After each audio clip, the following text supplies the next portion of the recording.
Менің атым Кәусар, және бүгін біз біліміңді қалай арттыруға болады деген тақырыпты өтеміз. Мен сіздерге мотивация және мақсаттар қоюға көмектесемін. Сол үшін сіздер маған тіркеліп, лайк басып кетіңіздер. Біліміңді қалай арттыруға болады деген сұраққа жауап берейін. Бұл барлық жастардың сұрақтары, және мен оған жауап берейін. Мен бұны 7 себеппен сіздерге айта аламын. Біріншісі ол күн сайын аз да болса оқу. Мысалы, 10-15 минут ойыңды кітап оқуға жіберші.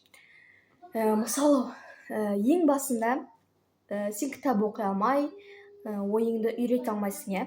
Сол үшін 1-2 апта 10-15 минут кітап оқы. Содан кейін үйрене бергеннен кейін, 1-2 аптадан кейін, содан кейін ары қарай кете бер. Мысалы, 30-35 минут, 40-45 минут, мысалы, саған қанша уақыт керек, қанша уақыт кітап оқығың келеді, бірақ деген еріншексің, иә? Сол үшін осы әдісті қолдан. Басында 10-15 минут кітап оқы, 1-2 апта. Содан кейін 30-35 минут, 40-45 минут, содан кейін 1 сағат оқы. Саған кітап оқуға минимум 1 сағат керек болады. Ол сенің ой өрісіңді дамытады және ойлау қабілетіңді арттырады.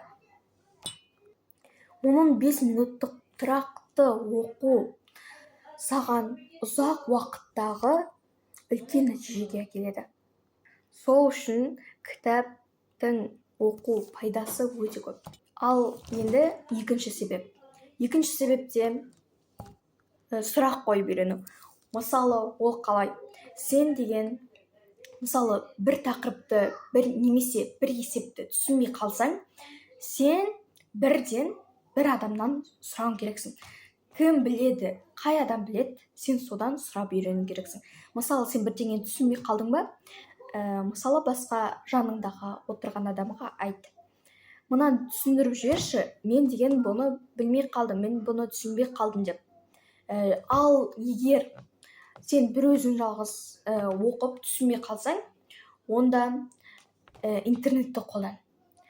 Телефон неге керек бізге? Тек қана зиянды заттарды көрмей, және оны жақсы жағынан қолдана білу керек. Сол үшін интернетті де жақсы жағынан қолдану керек.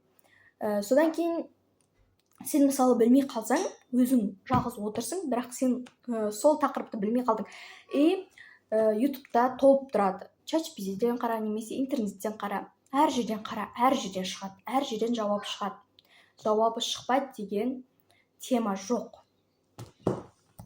Сол үшін бірден интернеттен қара. Интернеттен видео жүйелерді қарап, түсініп алуға тырыс. Ал үшінші ол қайталау. Бүгінгі жаттаған немесе үйренгеніңді 24 сағат ішінде тағы бір рет қайталап шық. Сол 24 сағат ішінде, мысалы, сен ойнап жүрсің, сен деген уақытың жоқ болса да, сен, мысалы, қара, бір қағаз алып алып, пылесостап жүрсің, сен пылесостап жүріп оқы. Ол саған өте есте қалады, ол сенің есінде көп қалады. Сен деген, мысалы, ойнап жүрсің, бірақ сен кішкене есінде қалсыншы деп оқисың. Сол 24 сағаттың ішінде қайталағаның өзі сенің есінде қалады, жақсы қалады. Сол үшін 24 сағат ішінде, жарайды 1 рет болсын, жарайды 2 рет болсын, қайталап шығуға тырыс. Ал төртіншісі бұл жаттығу жасап көру. Бұны қалай түсінеміз? Теорияны практикамен бекіту білімнің ең маңызды бөлігі. Сен деген күніне бір есеп шығарып дайындалу, және деген есеп шығару, мысалдар орындау, және бос уақытында шағын жоба құрау. Ал 5-шіге келсек, түрлі көзден оқу. Бұны қалай түсінеміз? Бұны тек кітап оқумен шектетпей, лекция, подкаст және тағы видеоролик көріп, дамытуың керексің.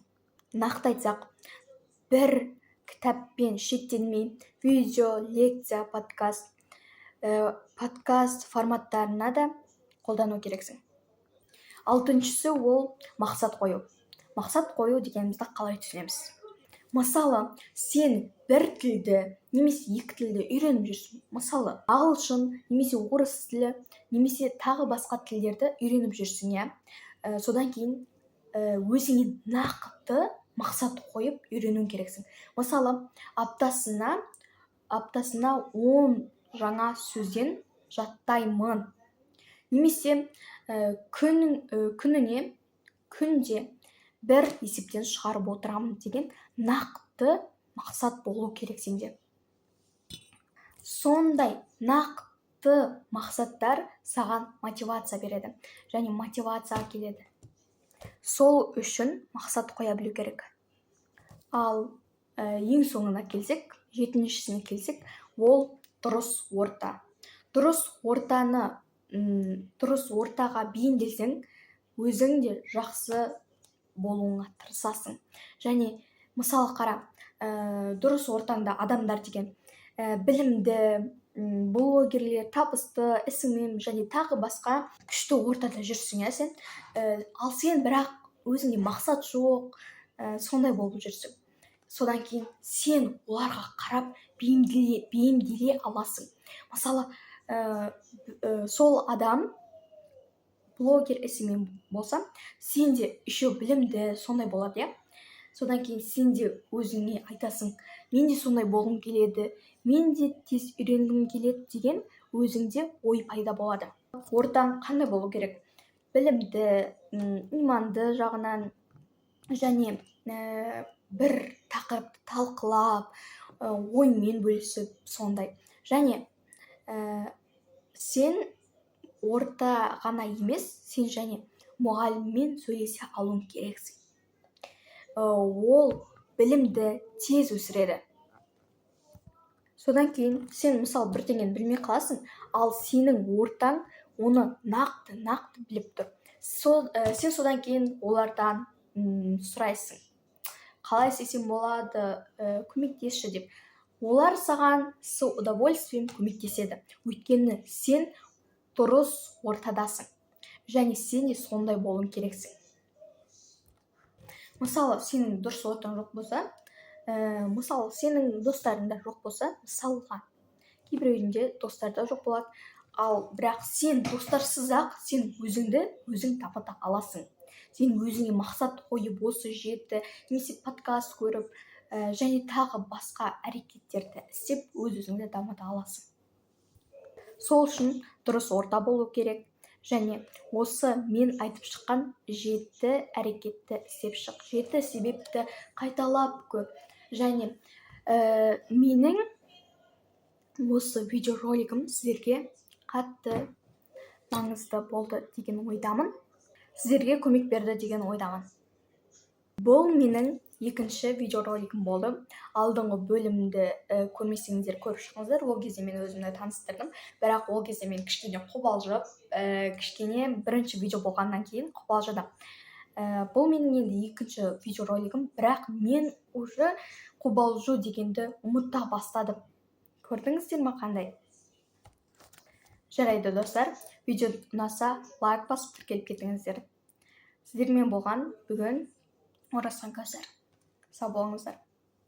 Кімде қандай сұрақ бар, астына жаза кетіңіздер.